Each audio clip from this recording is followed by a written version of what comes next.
J'ai jamais eu autant peur de ma vie, je crois. Ça a commencé dans la nuit du 6 juillet 2016, le début de mon addiction.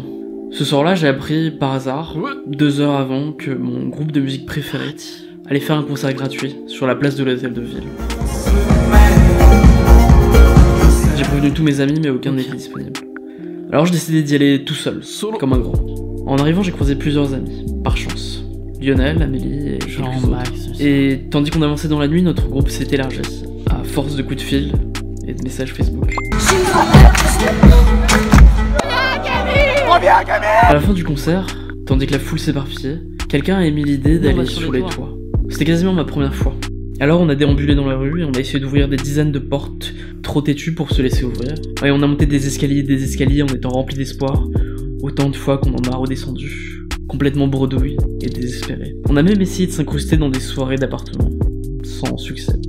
J'ai cramé mon jean. Un jean uniquement. Ça a duré toute la nuit. Et au lever du jour, nous avions tous décidé d'abandonner. On n'avait plus aucun espoir. La prochaine fois. C'est précisément à ce moment-là qu'il surgit un type de nulle part.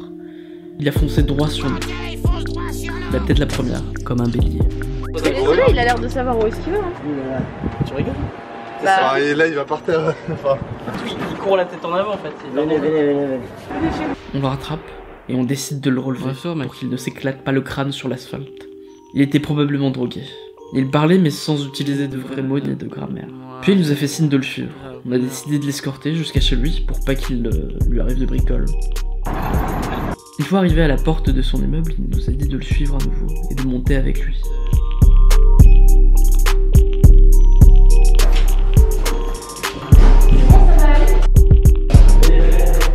On pensait qu'il voulait nous inviter chez lui. Bon bah, salut gars, bonne soirée. Mais non, il a refermé la porte de son appartement sur nous.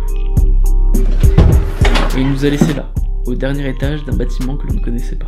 Tant qu'on y était, on a décidé de voir si une porte menait au toit. C'était le cas. On cherche alors l'échelle de service, on la trouve. On essaye d'ouvrir la trappe, on l'ouvre.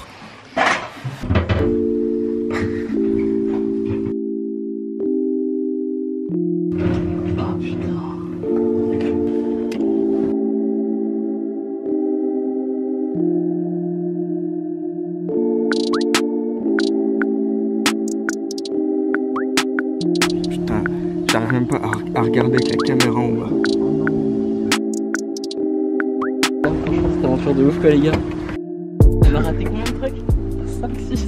Et au final c'est le guédon qui nous a... Une qu'on a fait 2 fois. Et au final c'est un drogué qui avance. Là, j'ai rien compris. Il nous a dit venez. Le mec c'est le Messi quoi. C'est Dieu le mec. Ah mais c'est un truc de fou, il arrive nulle part, au moment où on est tous partis. Le gars était missionné pour ce moment en fait. il est né que pour ça. Elle vous a pas dit tout était déterminé. Il n'y a pas de libre arbitre. Allez les gars, là je prends la photo dans 5. Là-haut, c'est une bouffée d'air pur qui nous remplit. Perché au milieu d'une montagne de murs et de tuiles, on voit enfin l'horizon. On entend enfin le silence.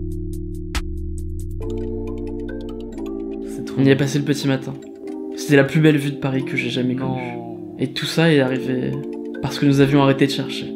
Quand on avait abandonné et décidé d'aider quelqu'un de complètement drogué sur le point de s'éclater contre le sol. Et à chaque fois que je suis monté sur un toit parisien après cette expérience, ça se passait à peu de choses près de la même manière. Ce que j'ai appris sur les toits, c'est qu'il est inutile d'insister pour atteindre un but. Mais il faut toujours garder l'œil ouvert sur toutes les opportunités et les saisir quand elles s'offrent à nous.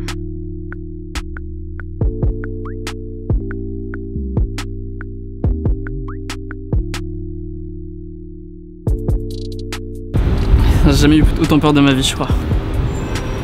Le putain de stylé. C'est trop beau. Putain, Paris, c'est trop beau. Je sais pas ce que je fais là. Un hasard total. On nous a amenés ici.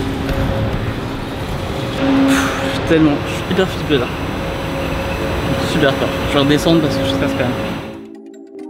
Je sais pas très bien ce qui nous pousse, mes amis et moi, à vouloir monter toujours plus haut.